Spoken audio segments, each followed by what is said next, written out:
grease, a nice sharp razor knife,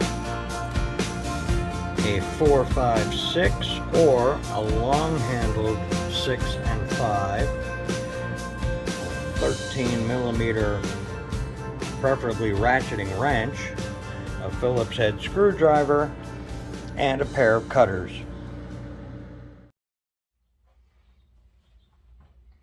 Hello and welcome back to the channel. Today we're going to be building an Electra Townie 7D step-over in Oxford Blue.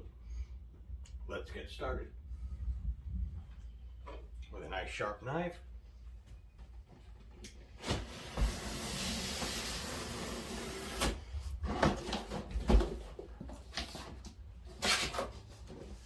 open the box, remove the parts box, remove the bicycle,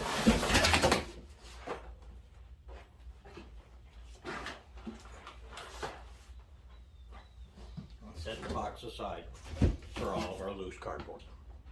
First thing we're going to want to do is remove the front wheel from the frame with the zip ties with our cutters.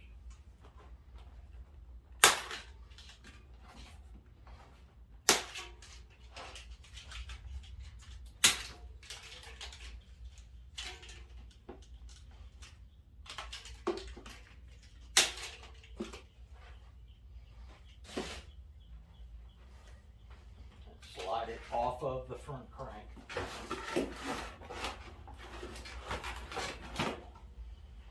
and remove our plastic caps.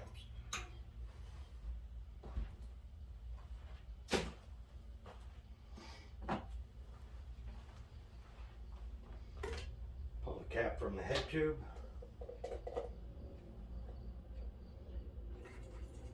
Nice dollop of grease.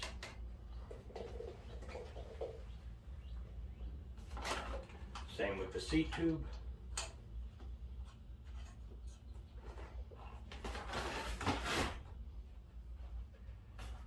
Now we're going to free our seat post. And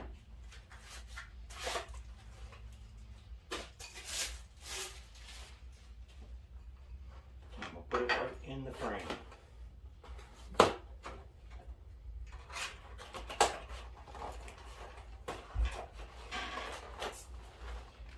Make sure it's good and tight.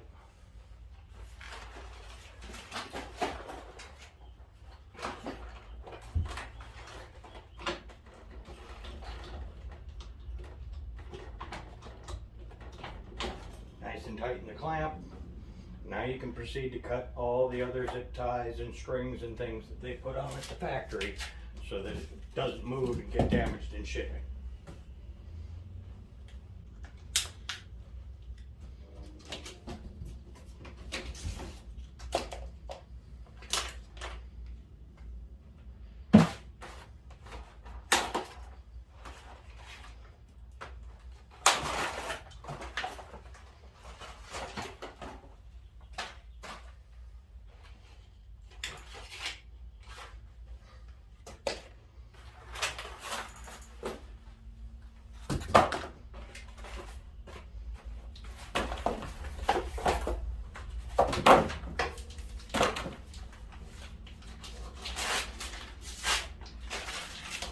Now our bike is essentially unpacked.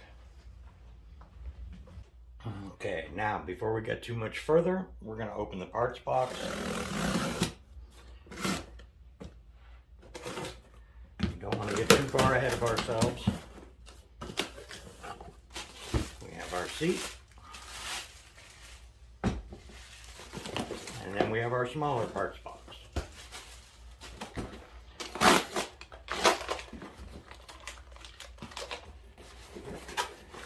Here we'll have our owner's manual, literature, pedals, stem,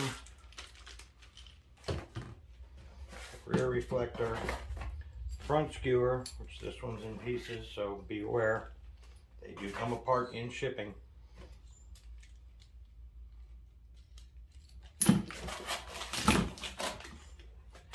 And that should be pretty much it. You can't put the stem in until you have that. So we need this particular flange nut before we can put the stem in. It just seats onto the top. There's a little O-ring there that'll hold it in place once the stem is in.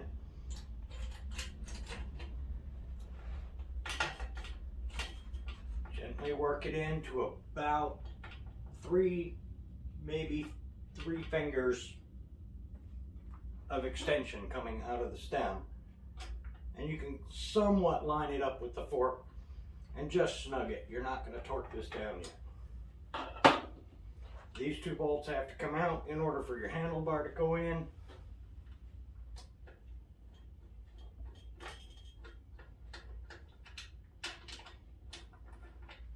Don't lose them. Your handlebar can go on. Put your cap to your stem on the same way it came off. Careful starting your screws. Make sure that they are going in straight.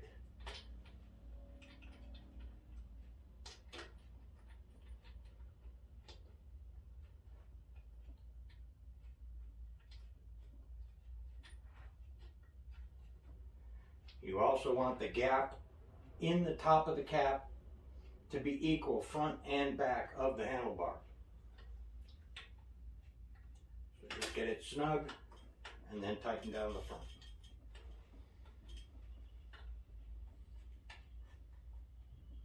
Don't torque anything down yet because you're going to make adjustments when you put this down on the floor. Now we can put our seat on. 13mm wrench. I prefer ratcheting.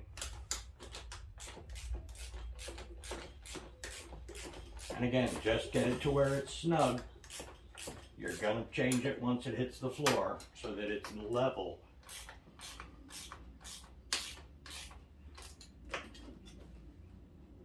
Now we can take our pedals.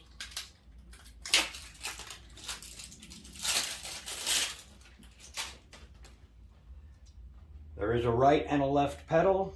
Most of them are stamped. If you're not sure which pedal is right or left, the pitch of the threads will tell you. If it goes uphill from left to right, then that's a right pedal. If it goes uphill from right to left, then that's a left pedal. Be sure to grease your pedals and your cranks before you install these.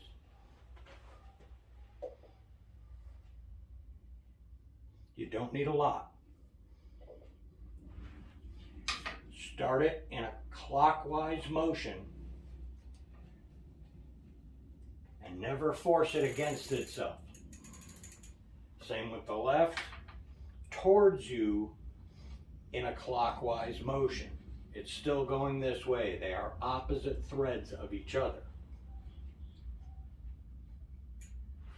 Once you got them seated,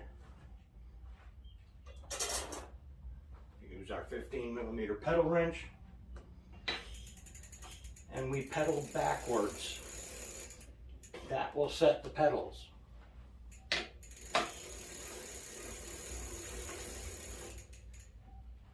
grab the inner pedal, pull down. That needs to be tight. Same with over on this side. Pull down. Now your pedals are installed properly. As far as the front wheel goes, there's a little bit of prep work that needs to be done.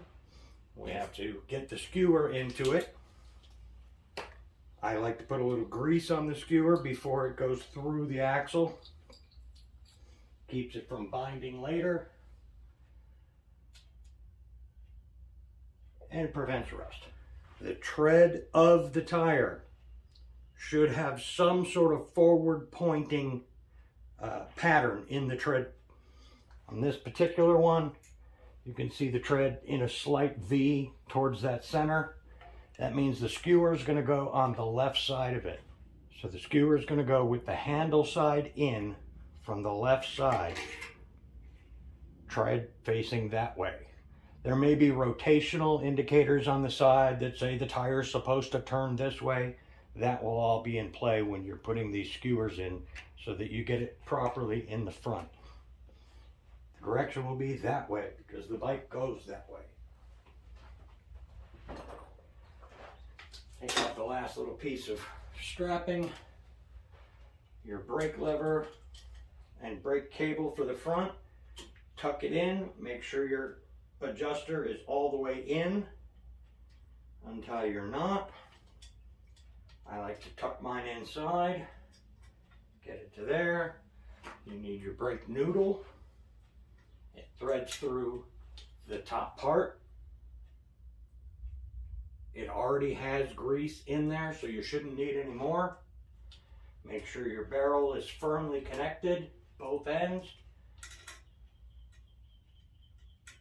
And seat it in its cradle. The other part of the noodle is the dust boot. And it goes on and will actually hold it in place until you get the front wheel in. Speaking of which,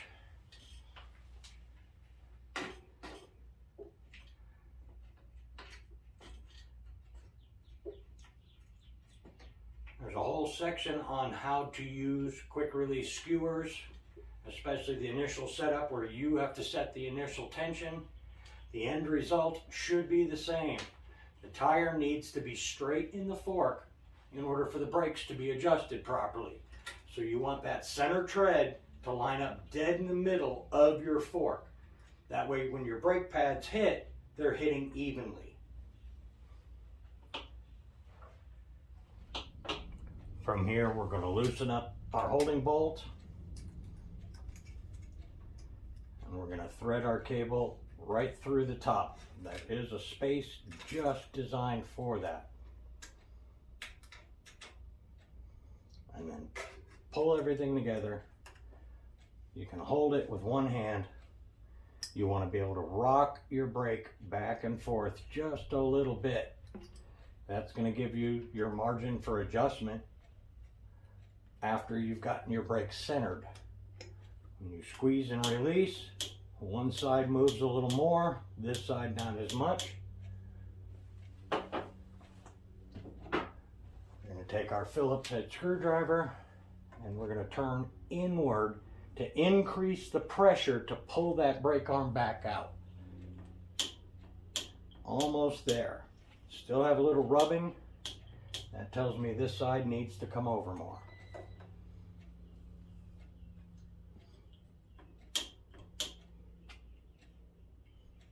Almost free. We can back off the other side a half a turn to make it so that they don't have to have as much tension. Now the brakes are completely balanced and it stops on a dime. Next thing you'll do is trim your excess cable.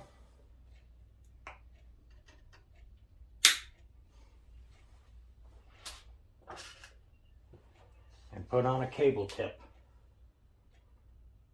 so that it doesn't fray in the future.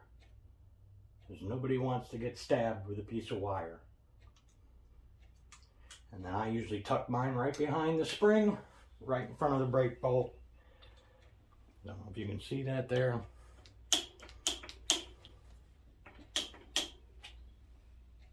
Free spinning wheel.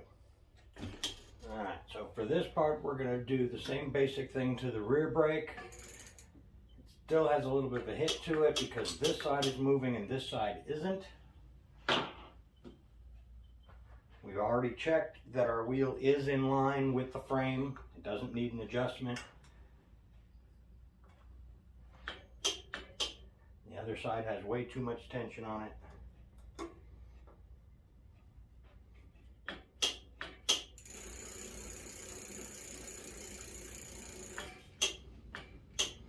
Your pull on the brake lever should never be more than half the length of travel before it comes to a complete stop. The next thing we're going to address is the gears. The first thing I do is bring it to the highest gear first. It is successfully there. I want to make sure that the derailleur does not come out any further, that the stop screws that are on here are adjusted properly to keep it from coming off the chainring. Then we'll try incrementally, one click at a time, to bring it back up into first gear while pedaling. Click 1 is good, click 2 is good, click 3 is good, click 4, click 5, click 6. So that's 7 speeds from 1 to 7. So when this chain is perfectly in line, it should make a completely straight line from the top of this chain ring all the way to the bottom of the bottom jockey wheel. Each shift, one click at a time, that chain should still be in alignment. There should be no major gaps either way that are offset. Everything should stay all the way in line, all the way through each gear, all the way from first all the way down to 7th. Nice, easy shift.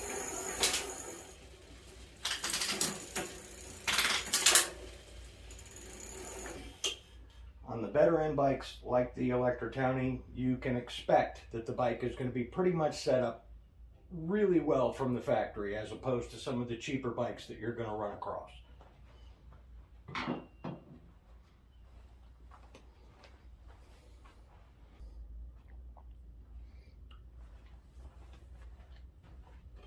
So as long as we have it up on the stand, we're going to put the rear reflector on.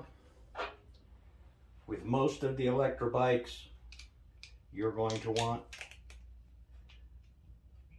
to basically set the bracket up like this to be able to get to the screw. When you spin it around, it'll actually be pretty vertical, which is where the reflector is actually going to operate.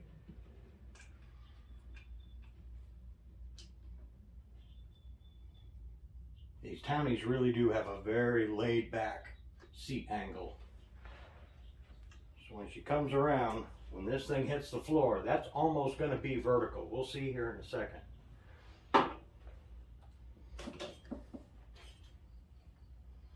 It's pretty good. Put our kickstand down. Make sure our seat is level. We're a little high in the front. We'll just loosen it up.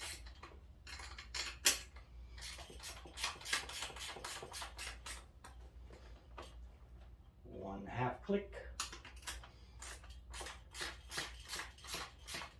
Now's when you're going to want to make sure that that bolt is very tight.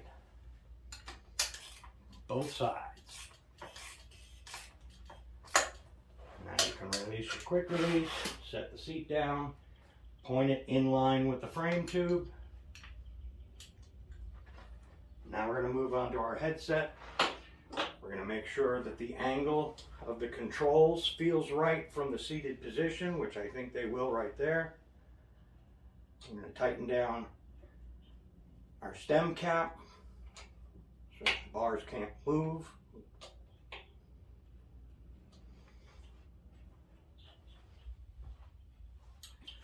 We're going to want to align our stem with the front wheel. One of the reasons we did not torque that bolt down was so that it would move easily. If you can line up the 3 bolts in a straight line with one eye right down the middle of the tire tread, you pretty much have it. I know it sounds like aiming a gun, and it is.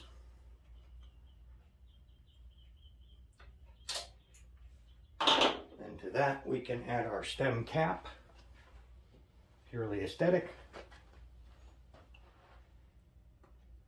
And then we will write up our ticket, and this bike is ready for sale.